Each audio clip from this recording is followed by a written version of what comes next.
And we are live.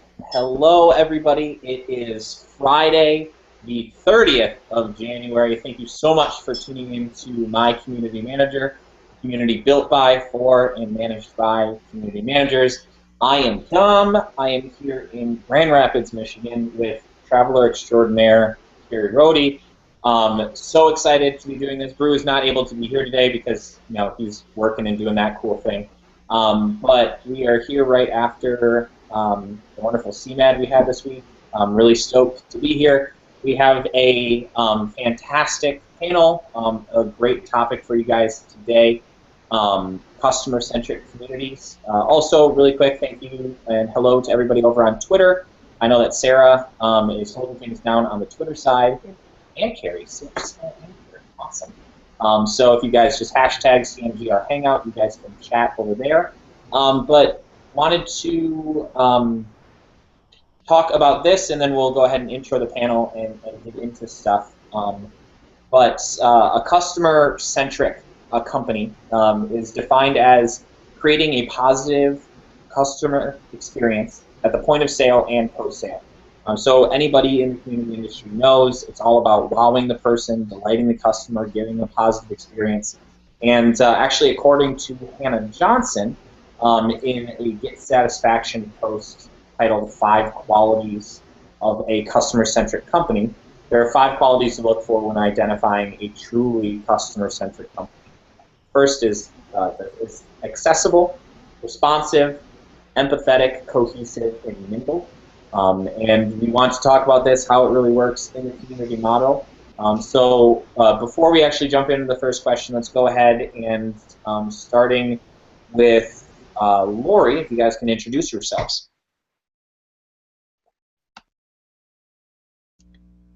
Hi everyone, this is Lori. Can you hear me? Oh, sorry. So I'm Lori. I am the community manager for Movi, which is a video messaging application. And my intro today involves tacos because last time I was on the community manager hangout, I ate tacos, and this happens to be a thing for me. So that's my tagline there.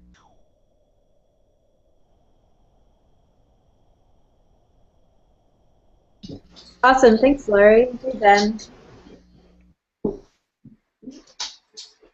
Ben, are you there? You're muted. Yeah, got it. Hey guys, my name is Jen Chen. I am currently the community manager for Intuit Demand Force. Adding on to Lori's thing about tacos, I love food.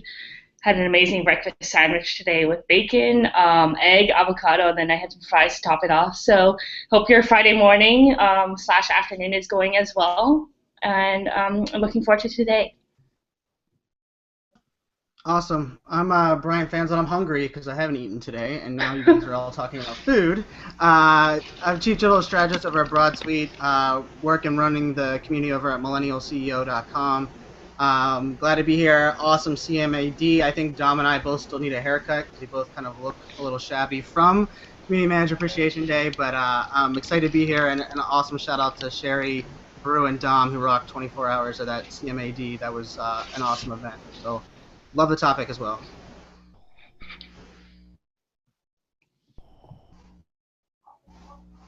Allie, the best for last. Is it me? Is it me? Hey, did you guys know that, by the way, that you can put filters on your video? But I don't know if you guys could see the one I put. It's just, I can just see it myself. Anyway. You're glowing. I'm going to change it every couple minutes. So I'm Allie Greer. I am in San Francisco, and I can't hear any of you laughing at me because you're all muted, but I am the Director of Community and Content at Scoop.it. I'm the Director of Community at San Francisco. It's Friday. I run community management at Scoop.it as well as content marketing, and I'm excited to talk about some stuff today. Awesome, fantastic. We're talking over in the chat. We know this is going to be a good one. This is it might as well be hour 25 of the Hangout from CMED, so we might get a little loopy. Who knows what's going to happen? But yeah, so let's jump right in. We're talking about this awesome stuff. First question: how do you make sure that your company is accessible to your community? So with that one right there, who wants to jump in and say how can you make sure that that happens? Not everybody all at once. I'll All right. start. Go, Lori. Okay, well, just being publicly accessible is the biggest part. I mean, people have to know where to find you, for one. So just like a quick example on Movi, for example, you can find us very easily, and we're active there, and we're engaging with the community there, too. And so, like, even Chris Joyce, he's the CEO of Movi and the founder.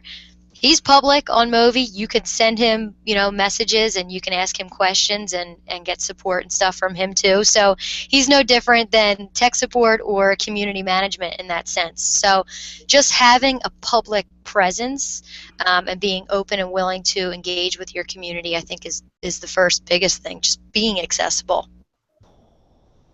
That's a good point. I mean, I think that's also the idea. I mean, I firmly believe that like the future of good business is community, and I think of community both internally and externally. So the community of employees and your community of customers, prospects, influencers, that side. I think the really big part there is connecting those dots and facilitating those conversations. So the fact that if you're just posting it and presenting like a billboard where everything's blast, blast, blast, and you're not creating dialogue, that's not community engagement. That's just community spamming. And the ones that are doing it really well, the ones that are creating actual engagement, not complaining about Facebook reach, they're creating dialogue and conversation that turns Facebook reach into something that isn't as big a deal because they're able to actually drive conversation instead of just trying to blast all of their audience with advertising or messaging.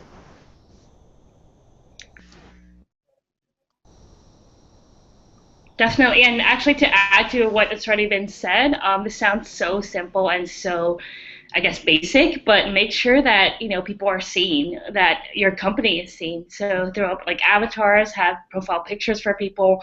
That makes your company personal. It seems less robotic, and customers love it. And adding on to that, everybody has their own personality. We all have their quirks. We're all weird in our own little way. So let that come across in what you post and what you say to community members. Yeah, Look, speak for yourself about being weird, okay? Like, some of us are definitely normal. Just Or I'm so normal that you guys are all weird. I'm just some of saying, us, literally, some of us like are, Ellie, some of us 9 are people normal. just tweeted about how much of a mess I am. Some of us are normal, Ellie, and then there's you, so it's okay. Anyways, I agree. That's a good point. I think along with that too, it's just important to make sure people know how they can access you, because it isn't always by the default channel. And I think a lot of times companies are really good at being like, hey, like this is our main company account. Like if you need help, find us at company support or whatever, which is really good too, just so that they know this is how you can get a hold of us. We do want you to if you need to. Yeah. Yeah, it's amazing how often a simple ask or simply informing people where the conversations are happening works. I mean, most of the things, like, they don't know if they don't know. Like, and this even goes into the idea of, like, celebrating what you're doing or celebrating your wins in those conversations. Like, when you're trying to drive conversations, people really won't complain about you, like, overly sharing that. Like, hey, I'm trying to help and engage more. If you're going out of your way to tell people that you're doing that, I think that's a good way of really driving those community conversations instead of it doing it like, I don't know why anybody doesn't message me on Facebook. That's the only place we're allowed to engage on. Well, if you let your Twitter audience and LinkedIn audience know and your community know, I think that's kind of a big part of that really changing. And I like the idea where you talk about avatars. I think that's a big deal. I think company culture and company community are worn on the faces of really good employees and happy customers, and they don't want to engage with a logo. They want to engage with the people that make up that logo, and I think that's kind of important across the board. I think something, I actually have a real thing to add. Something that's important to remember about, again, I can't hear you guys laughing at me because you're all muted. Something that's really important about, the whole thing of being a real person, not being a logo, like the people behind the brand, whatever, is managing expectations. And that's something that I actually struggled with a lot when I first became a community manager.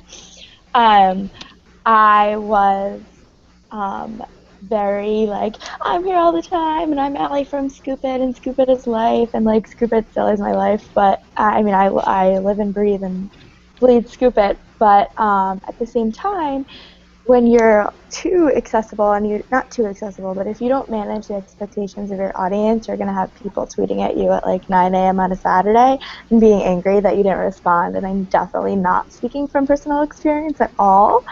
But yeah, so managing expectations is really important, and that's something I've been really working on, and I actually have a hard time with it still, so if anybody has any tips, I'm definitely open to that. But the biggest thing I've been doing is just like making it pretty clear that like my weekend Twitter and my weekday Twitter are like kind of different people. Yeah, I know exactly what you're saying, Allie. Like when people will message you at like 11:30 at night on a Friday when you are beyond exhausted and like you've given so much throughout the week, and not that you don't want to talk to them anymore, but it's like I genuinely can't even see anymore. So I'll get back to you in the morning. But I think you're right, just being honest and being upfront, like right from the beginning, it sets their expectations not low, but you're just being honest with how accessible you really are.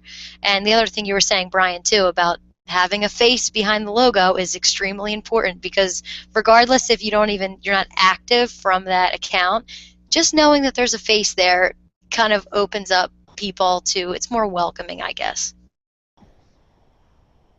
Yeah, I mean, there's nothing like somebody sending you a movie at like 11:30 at night on like a Tuesday.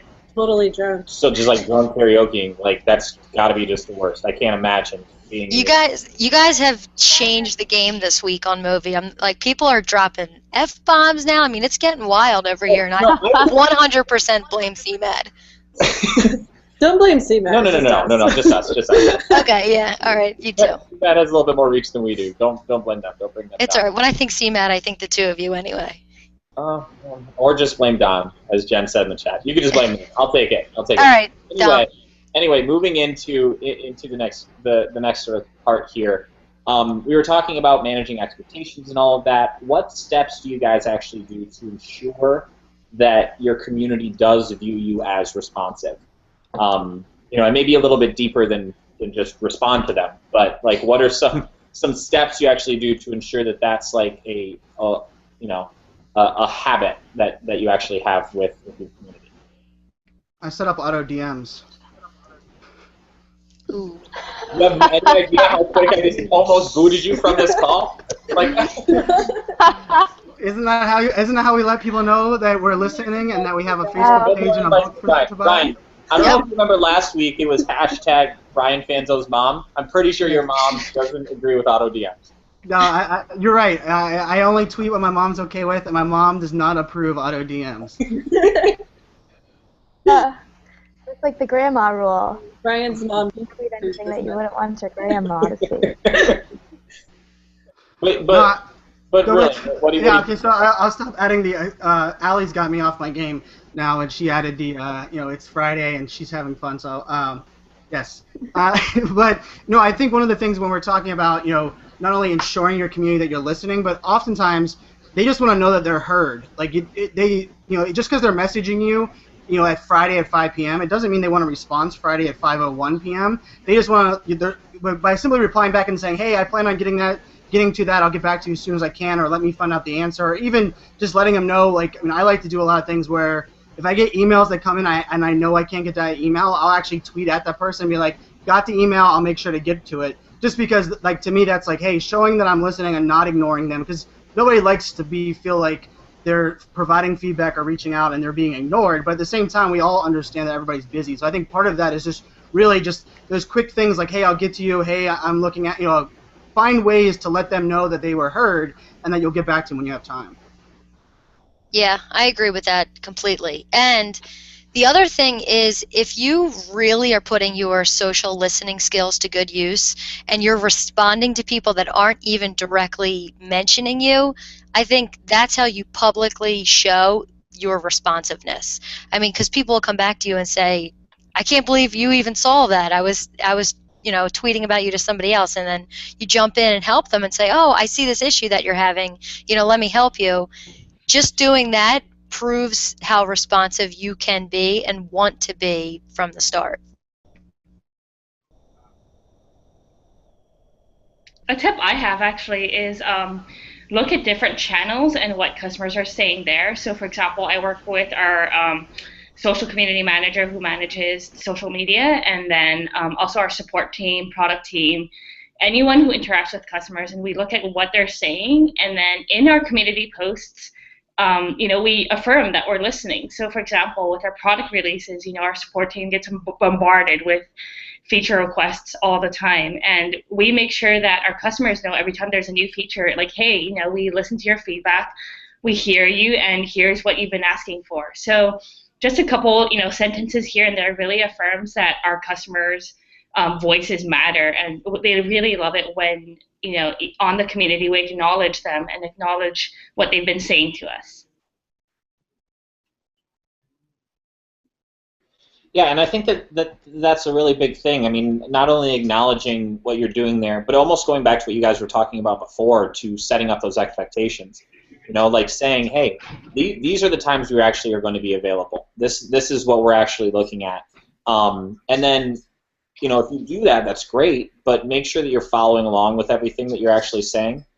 Following through on it. If you tweet us within the hours of 9 and 5, we'll get back to you within 20 minutes. If you put something out like that, you're setting up the expectations. Do it, and they're going to be happy with that. And then they'll, you're the one that gets to set that. They'll sort of know what they're going to be able to do there. So this is a little bit of a harder shift. You guys didn't set me up perfectly to ask the next question, so get on your games, guys. But hackers. I'm doing my best over here. I just need you guys to, just help me out a little bit, all right? Just blame me. It's my fault. You need Allie's bricks so you can channel your inner brew. Yeah. And my warm soap. The problem I look so is spend so much time outside with things that they won't let him back in. Exactly. That's the problem. Legitimately, on Monday, he's like, guys, I feel out of my element. We should have brought some bricks. But what I will say is that we could definitely feel what it was like to be out of the element. Would you say that we may have empathized with you a little bit there? A little bit. A little bit. So, speaking of that word, what are some ways that you guys have showed empathy towards your community? How about we go with that question? Wow, that was wonderful good. segue. That was amazing. Good segue. And since I'm being obnoxious, I can answer the question. I changed my filter accordingly, so very warm now. But empathy is, I don't think empathy is specific to being a community manager, and obviously anyone can say that, but I wouldn't separate being empathetic with your community from being empathetic with your coworkers and showing empathy towards your friends and your family. It's a personal skill, and I feel like it's being able to relate to other people. So a really good way to kind of demonstrate that is what I do is when I'm answering like support tickets, for example, I always add an extra sentence that addresses how upsetting this is, and I'm not saying oh, you're right, that sucks.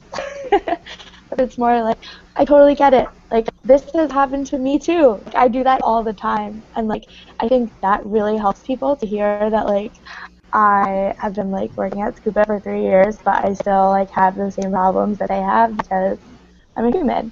So I think adding that extra sentence instead of saying hey, thanks for reaching out, here's how to fix your problem, just sneak in a little hey, thanks for reaching out, this must be really frustrating, let's fix it, and then go ahead and kind of, Yeah, I think you'd be amazed how often just humanizing the conversation or humanizing your brand. Like, too often we worry about like what we're gonna make mistakes with our community or we're gonna piss our community off. But if you humanize yourself, I mean, I think Lori does a great job of it. I give Lori some love on the movie side. Like, she'll be in her kitchen saying, "Hey, I got your movie and I was cooking dinner, but I wanted to say like, what's up?" And not only do you know that she's cooking dinner and she's human like all of us, but it's the idea that she took that time to engage. And like for me, I think little things like that really go a long way compared to someone that's not humanized. And I think it goes even into like this whole idea of like managers. Like, we used to be okay with managers saying like, "I have an open door policy," but yet they just sat behind their door and nobody was, everybody was too scared to come in. I think now it's like,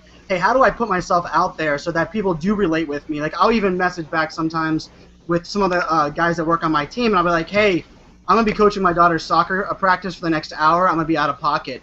And if that was the only time I ever engaged with them, they'd be like, "Why isn't he working? Why isn't he getting back?" But because they know who I am and not how I kind of work, that relationship is already fostered there, and they're like, "Awesome, take pictures, post them on Instagram." Like, like that's the different conversations. I think when you humanize the conversation versus making it like I'm better than you, or it's not really a relationship. It's just more of like something you're paid or have to do.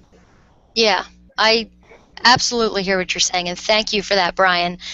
And I want to add something, and I'm probably going to get deep here on this panel, but it's going to be up to somebody else to make it lighthearted afterwards. But so I had a very difficult year this past year with loss, and specifically I lost my mom right before Christmas. And I went right to Movi and I shared a gift that somebody had made for me that was a tribute to my mom. And the responses that I got back from it were absolutely incredible. And people started sending me direct messages of, their stories of loss and how, this happened in their family. And it completely changed my relationship with a lot of people. And from that point on, I've never been more comfortable. Now I'm sending movies like right from waking up in the morning. I'm like, "Hey, this is me. I'm totally comfortable with you guys now." And and then other people will feel comfortable sending me messages now and saying, "This person's in my family's not doing so well," or, "I lost my job." And people feel comfortable at that point when you share something personal, and it's not easy at all, but it changed the game for me. It changed the game for our community entirely, and it was a blessing, really. It was a great thing that happened for us. Well, and I think that's the true element of friendship, right? I mean, I think of my social friends no different than the friends I have in face-to-face that I see regularly, because I would share that and I would want to not only gain sympathy, but if I had something that was good going on, I want them to congratulate and celebrate along with me. And I think, Lori, Ted Rubin is well known. He speaks at all of these events. He was going through a custody battle and lost one of his parents, very publicly shared it. And part of his whole thing on relationships is you're going to get the good, bad, and ugly. And because people already love him, the support, and it almost rebuilds around. I mean, I can tell you, one of my largest customers right now said they actually picked up the phone the second time because they had a feeling of who I was because of my Instagram account. How crazy is that? Because of my Instagram account being real and who I wasn't just someone that was blasting and trying to make a name for myself and get on their radar. They kind of saw that. I think that's that humanized element. And Lori, that's an awesome story. I didn't mean to cut you off, Jen. No worries. That's awesome. Sorry. So adding to what Lori said, definitely for community members to feel vulnerable and feel open in sharing what they're going through, that's a huge thing. So, one tip I have is understand what your community users are going through. Understand their perspective, put themselves in their shoes rather, and just know what they're going through.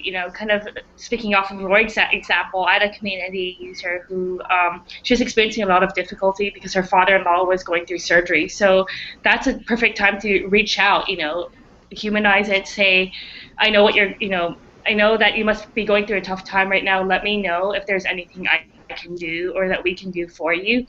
Offer that support. And in that way, it really helps that user feel that, okay, like this company, they don't just care about me contributing to their community, they care about me as a person, and it's a great opportunity for you to show empathy to them.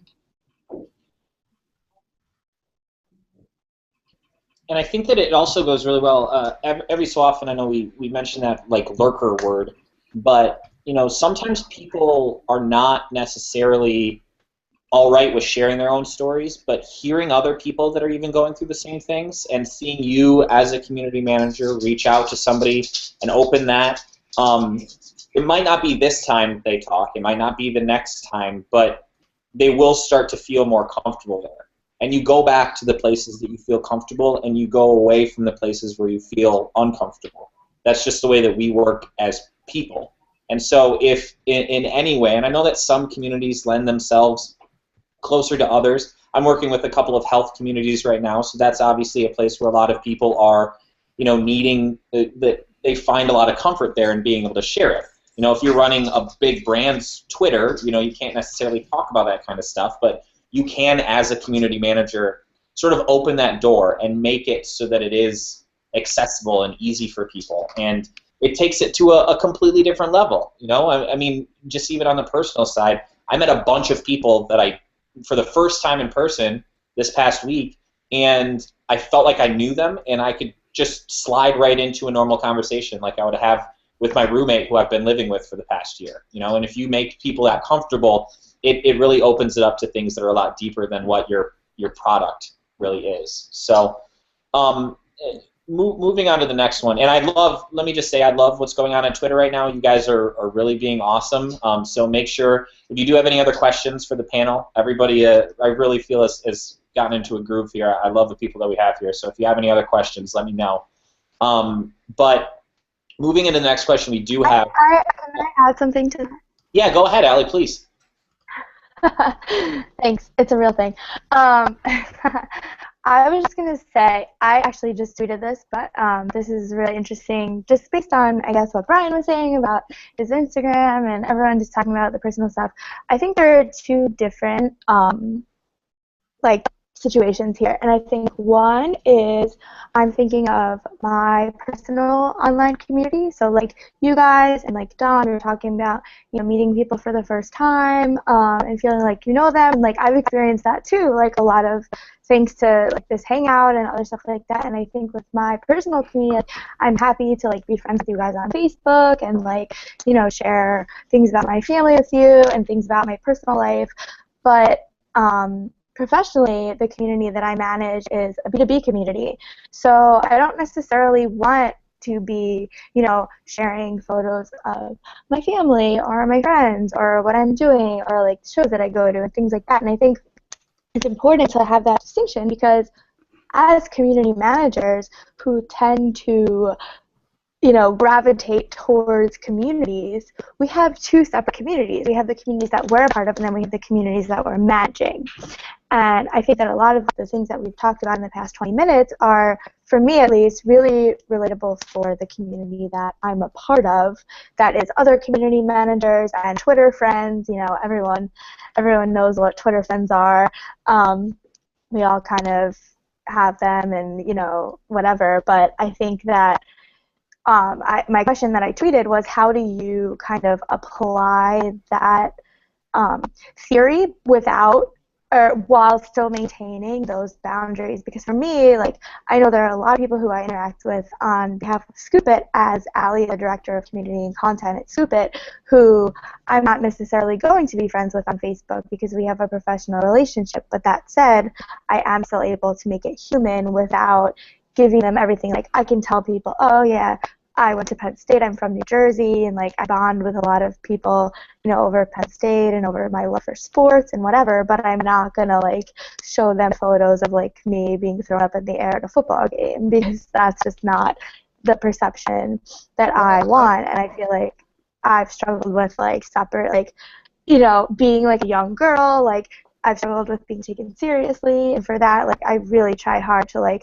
and I know it's, like, funny me talking about being taken seriously, but, like, in all seriousness, like, as a professional, I want to be taken seriously, and I think that letting people into my personal life is hindering that, so I always try to, like, maintain that boundary. No, I think that's an interesting debate, and I think I'll give love to, I think Buffer does it really well in the idea that, Buffer replies and they always caret the name of whoever is replying because they have multiple people replying from their Buffer social media handle. But at the same time, like, those people, it's always a professional conversation and always about the tool and the product coming off of that handle from Buffer. But part of that reason that they're putting their name there next to it, I think, is not only to put a human face behind there, but as you build a relationship, as you kind of connect, eventually it's connecting with that manager that's not, on their personal Twitter handle or on their personal account, and then connecting those dots. So I think, Allie, and I think part of it is also comes down to people taking you seriously. I think that idea is changing. And it's the old school one it's going to take a while to change, but just because you have fun on the weekends doesn't mean you're not serious and down to business during the week. And I think it's up to us, and I won't even throw millennials in there because I think it's beyond just millennials that kind of are looking at it that way. But I understand that fight and that battle, because not only is it important to stay professional, but you want to keep that public conversation associated with that your branded handle or the branded account or your business conversations to be very, business focused. But at the same time, I mean, when it turns into a relationship and a customer that you're trying to grow, I think that's when that line does get kind of blurred. And I think that's something we're still trying to figure out across the board. And so you're talking about the brand and stuff like that. So I run Scoop It social media. It's just me. Everyone knows that. So my name is in the Scoop It Twitter bio, in order to achieve that. So I don't have to sign every tweet AG or Allie or whatever, because everyone knows it's me. But at the same time, I don't want to get all political and stuff, but I feel like females might have a more difficult time with this, and I mean, I can only speak from personal experience, and I'm not saying oh, you're so lucky, you're a male, you can't complain about anything, and I'm definitely not one of the people who's gonna go off on that, but I do feel that as a 24-year-old girl, I have become very aware of what I'm posting at all times, even from my personal Twitter, because I know that I have followers who are users of Scoop It, or people who I'm engaging with in terms of social selling, or professionals and other content marketers, and I'm trying to establish myself as a community professional, as a content professional, and I think there's a big difference, because for community professionals we're all like this, and I think the content professionals, at least for me,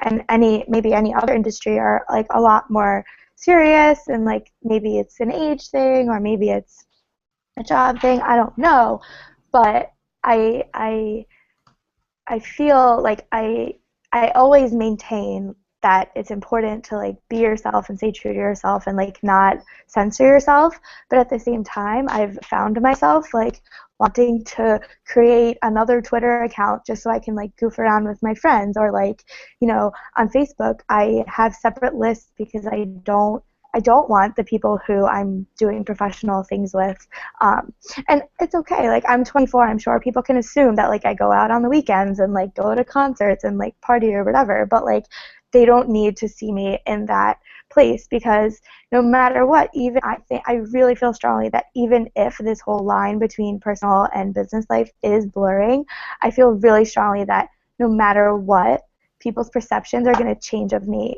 or of anyone if, with certain things. So I really try to keep that separate. Not that I'm worried what they'll think of me, but it's more just I want to be perceived as an adult and as a professional, and I sometimes struggle with that. So I'm wondering if anyone else struggles with that, or anyone on Twitter struggles with that, and what you guys do, or if anyone agrees, strongly disagrees. The girls' side, I mean, Margie Sherman on Facebook posted today that she could count, on two hands the number of people that were hitting on her on LinkedIn. And that's something that I, as a guy, and I think most guys don't have to deal with. And so it was an eye-opening one to me. And I made a slight joke, and I was like, what? Someone, the pickup line of what? Your work history turns me on, or something. That is just, but sadly, the idea of people, and I think you're right, females not only have it tougher, but I also think the idea of really, if a community manager is the face and voice of your brand, you have to be able to trust them, but also it has to be mutual trust. So I think, that's a difficult one, Allie. I think as certain things grow and people kind of respect those boundaries, I think you're doing it right, because I think by doing the different Facebook lists, I think that's even a better way of doing it than not friend requesting people that have kind of gone beyond a certain, you have a strategy behind it, and I think too many don't even think of it from a strategy perspective of what I'm sharing, who I'm sharing it with. Because for me, every single thing I post to Facebook is either to a list, to a group, or if it's public for a reason. I think that's important. Yeah, and the things I post publicly on Facebook, like I'll share things on Facebook sometimes that are work related that I'm proud of or something I wrote or whatever, and like I know my friends don't really care about that, but I still just make it public because they can deal with it. But I have, like, I mean, you just brought up Margie Sherman being hit on LinkedIn, and like, I mean, I've experienced that too. Like, I'm like not going to talk about it like a lot in detail, but it's really, really frustrating, like as a female, and like I think a lot of that comes from the fact that like I try to be like really personal and talk about myself and tell people things about me, and like I think whatever message it sends, like I don't know if it does even send a message, but I think that mutual like respect of like we're professionals and you're not going to hit on me even if I tell you personal things about me is very, very hard to find, and it's not mainstream yet. It's not there. So Yeah. for me, like I am being very careful and that's very upsetting to me. Like in all seriousness, like I know I'm a huge goof and like a total weirdo, but like that's really upsetting to me, and that's like something I've struggled with. So Yeah. I don't know, I was just curious to hear what you guys thought. No, it's great, and I thank you for bringing that up. I am going to spin it to the other side when talking about like members of the community if they're sharing that kind of stuff. But I want everybody to know, Twitter has been blowing up about this. The question that Ali asked, we all have obviously a lot to say. So this is definitely going to be a panel that will come up later because we can talk about this for an hour for sure, and I think it would be a really good idea too as well. But I could talk about this for myself for an hour. Well, it's going to be the Ali show. We're just going to ask one question. She's going to go crazy with. Oh, please, no. Ali, it's Sorry. the real thing, Greer. But I actually wanted to bring in it, and it's sort of still right there with it. But Carmela had a tweet I wanted to share. For the panel, how do you handle members that overshare? So we're talking about the balance with us personally. How do you handle members that are sharing? Is there ever a line where you need to rein it in, or do you let them go with it? What do you guys think? That's a really good question. I'm excited because I don't have an answer. So. So I actually had an example from maybe like 6 months back. I had a office manager post saying that she's looking for a new job, and bear in mind this is a support community, so we know like what business she's connected to. She shared her current salary and what salaries in her industry offer, and was asking basically like what other people's salaries were. And the thing is, in our community guidelines, there's no direct guideline that says like do not share your salary or do not talk about this. So other community members actually started PMing me saying like, I don't think this is appropriate, this isn't right, and like for me, that was definitely considered oversharing. So I sent a friendly PM to her saying, hey, I'm sorry your current job isn't working for you, but this might not be the right forum for you to share your salary because you're connected to your business here. So good luck in your job search, and it might be best if you refrain from mentioning personal details about yourself like that. Yeah, because once one person does that, or one person is maybe inappropriate, or they do something crazy, looking at you two, then other people start to get the feeling that this is normal. Okay, I can do this now too. And so it can change the vibe of the community with one post.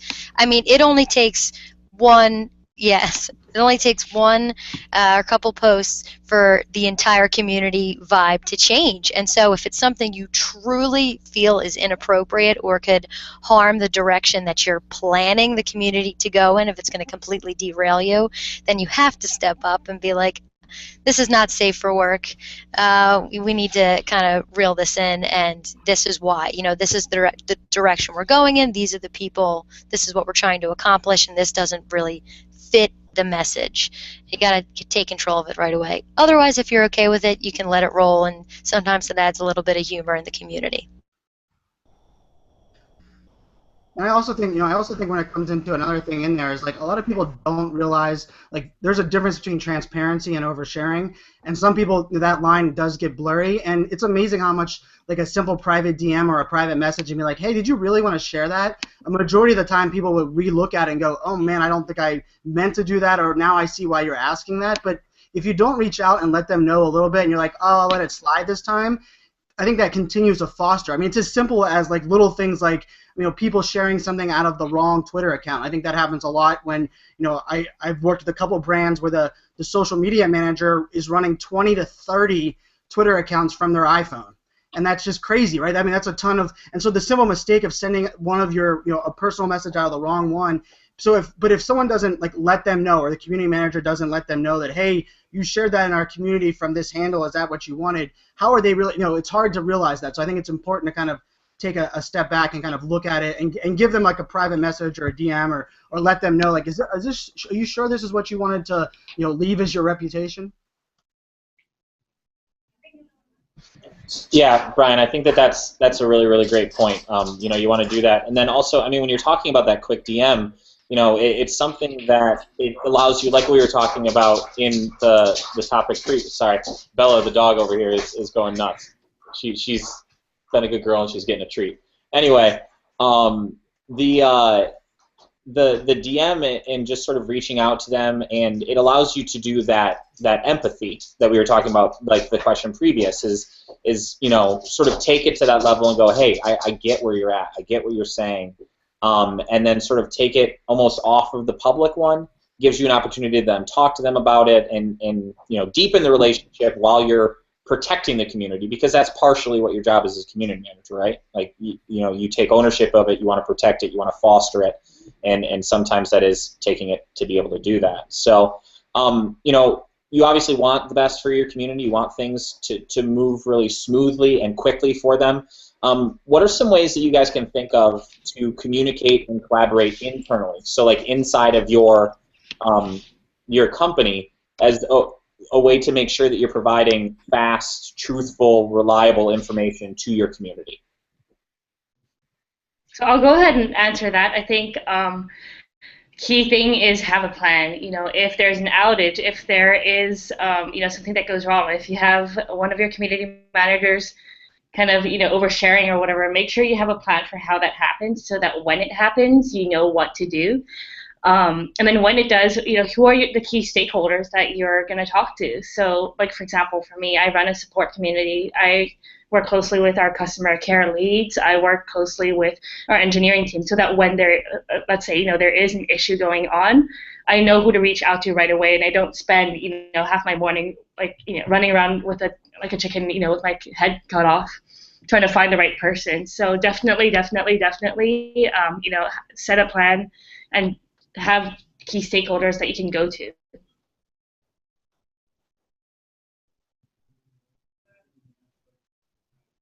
Yeah, I'm a big fan of internal social network, enterprise social networks, collaboration tools. So for me, it's all about finding one that works. Like there's HipChat, which is a fun one because it's kind of like a chat and a forum area, so everybody can kind of collaborate and see that in one location. I think the key is finding a tool that works in everybody's workflow, so that you can always kind of collaborate and share, even when you're on different time zones. I know a lot of the teams I used to really manage were, some of them were in Singapore. So for me, like collaborating with them, where I could share what's going on and give them an update, and when they come online in the morning, they could see all that history and all that information and then jump into the conversation. So I think it's kind of important to have that one location, even if it's Evernote or it's Trello. I know like Trello's another one that's kind of great to share and kind of collaborate on. So I think those are essential for you to really scale and be able to provide answers in a timely manner.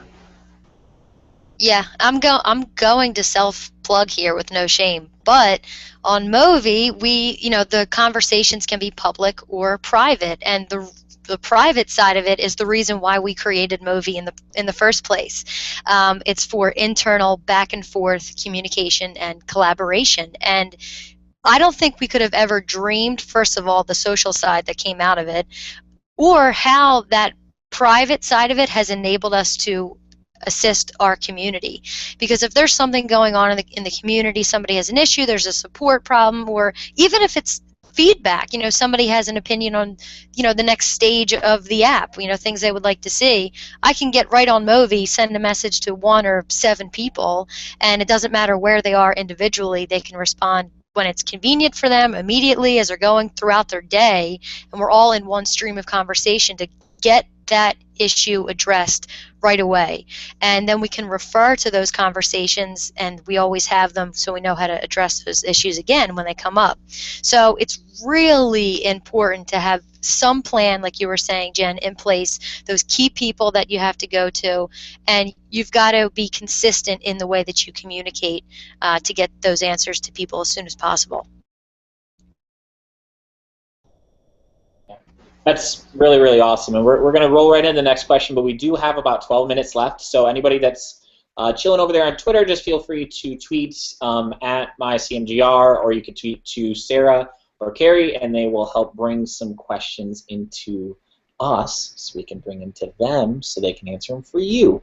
But rolling into question, don't shake your head, rolling into question number 5, do you guys want to give some actual examples when you've been able to implement community feedback in a quick and nimble way? I know there's obviously stories of it taking a while and really big victories, but what are some quick, snappy ways you've been able to get community feedback in? I'll go ahead and jump on this again. Earlier, I mentioned product releases and listening to different things that community members are saying. So we had a huge thread going on about a certain feature that we have with our company saying, change this, change this, change this. I took that to product, sent them screenshots and accounts of, who's saying what, sent that to our product manager. He responded and he said, that's a good point. That's really good feedback. And then in our next product release, that's actually something that they included. So in the product release notes in our community, I actually said, a lot of you guys voiced your concerns about this on the community. So we heard you and we changed it. Here it is. And that was a win for us.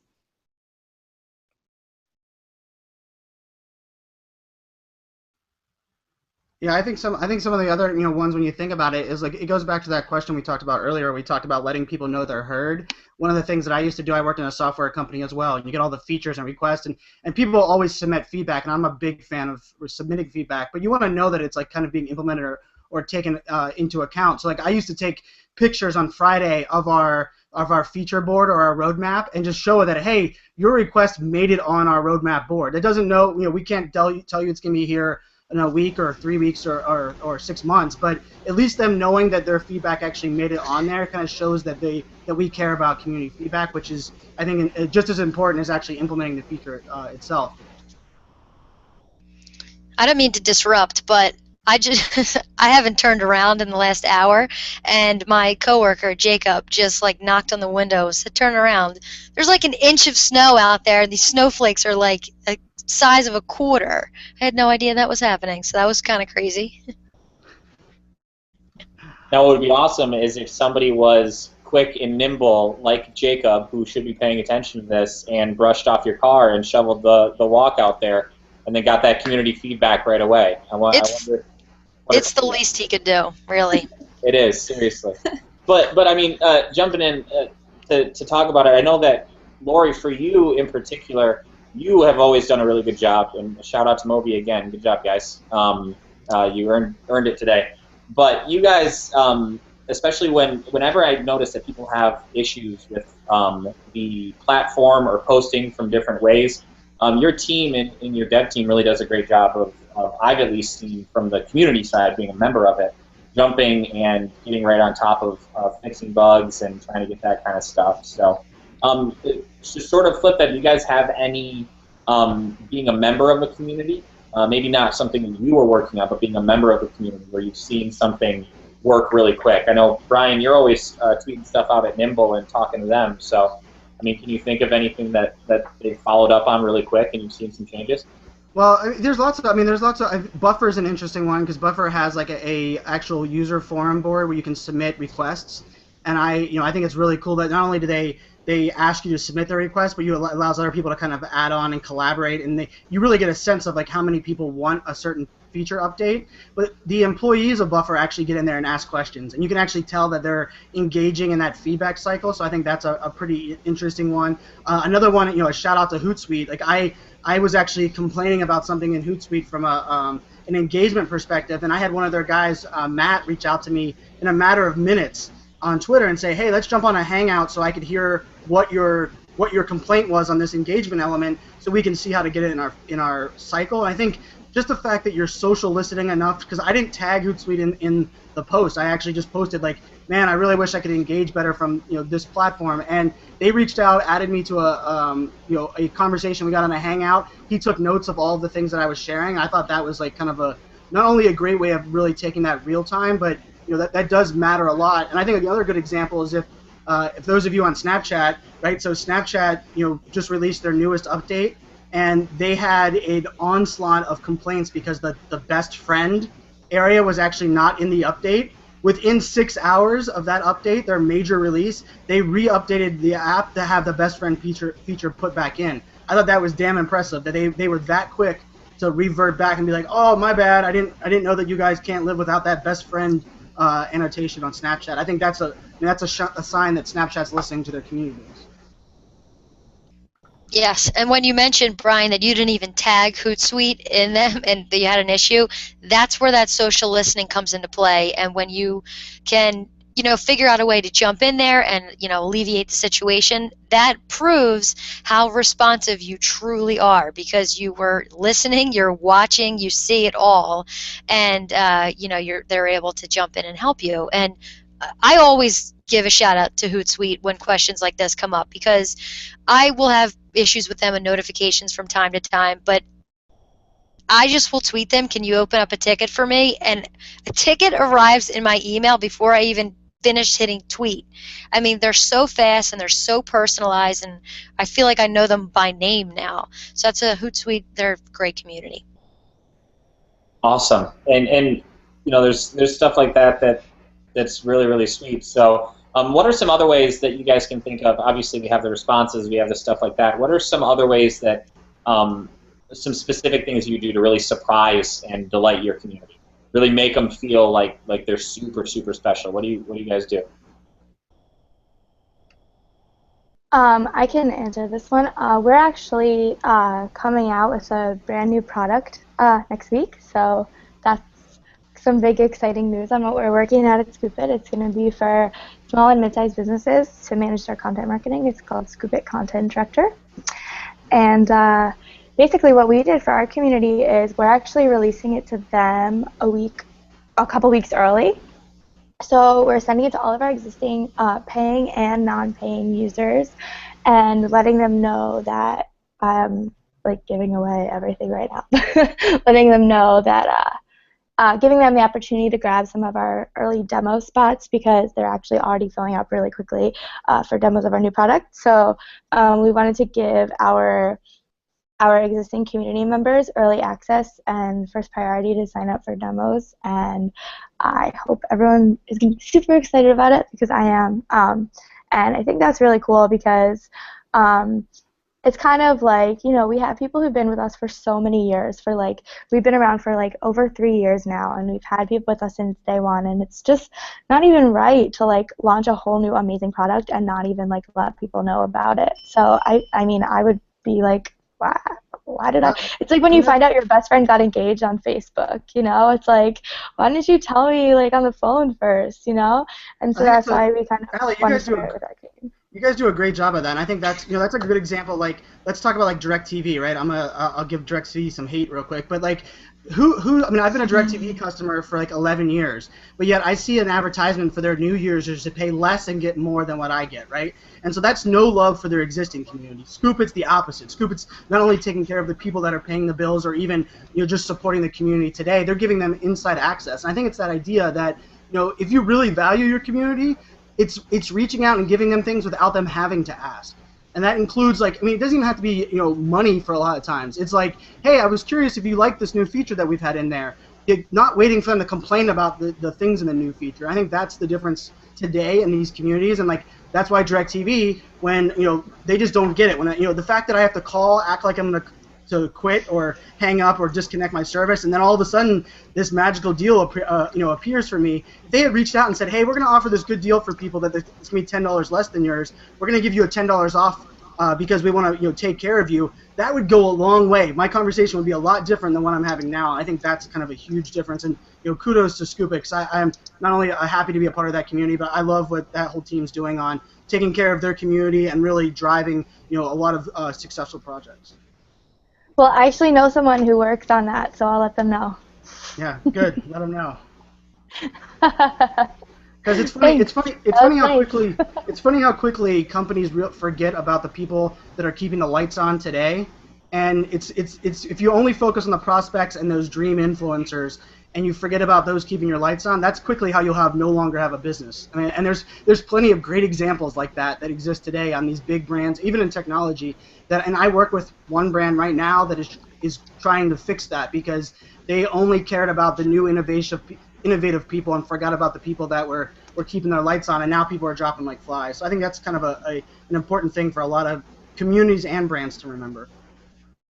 Definitely, and I've actually experienced kind of the negative side of it as well, because as we have grown as a company and kind of made this shift into the B2B world, we kind of took away a lot of things from our free product and changed a lot of things. So there were a lot of, there were people who were getting different things depending on the time that they signed up. So, and that was really upsetting to a lot of people, and it took a lot of effort on my part to kind of not only evangelize for them within the community, but to make them feel like we still appreciate them, because how fair is it if even if we're doing A/B testing, for example, and one person signs up for a free account and they get 2 social connections and another person signs up with 1 social connection, that's part of an A/B test. Those people can sign up on the exact same day. So it's really difficult, as a company you need to do things like that, but as a community manager you need to be able to, translate that message to those users. And for me, I'm always super transparent. I'm just look, we're running a test, and I'm really sorry, and I would love to offer you, since you reached out, I would love to offer you an extra social media account, and that's fine, but I think, you can't always just give stuff away when people complain, because then everyone will just complain and you'll just give everything away and then you'll never make money. So it's also important to kind of, be able to translate the story from within the business to the community. And I think that's really, really, really important. For sure. Definitely. That's really awesome. One thing I do want to also say in regards to this is handwritten notes go a million miles. So as many of those, quick shout out to Sarah, who's over on the Twitter side, rocking it out. She is baller when it comes to handwritten notes. I have 4 of them, so really good stuff. But yeah, this again, surprising and delighting, I think could be a whole other panel in itself, which would be really awesome to hear what cool things people are actually doing. But unfortunately, this isn't DMAD. You are not having another hour. You're going to have to wait 167 hours to get another one. It's going to be worth it, though. Sherry, I just know that there's 168 in a week, so I'm -1. That's how quick and nimble I am. But Sherry, what do we have next week? Next week we're talking about how to prepare your community manager for success. That was suggested by Jacob Curtis, so he'll be on the panel with us, and we have lots of room still. Yeah, so make sure you go to mycmgr.com. There's a little button that says join. Click it. Make sure you do. You could be on an awesome panel just like this. Get a screenshot that you can then make it your Twitter banner, and show how cool you are hanging out with all of us at My Community Manager. But we will say goodbye for now. Thanks a lot, guys, and I hope you have a fantastic week. Bye, everyone. Bye. Thank you. Bye.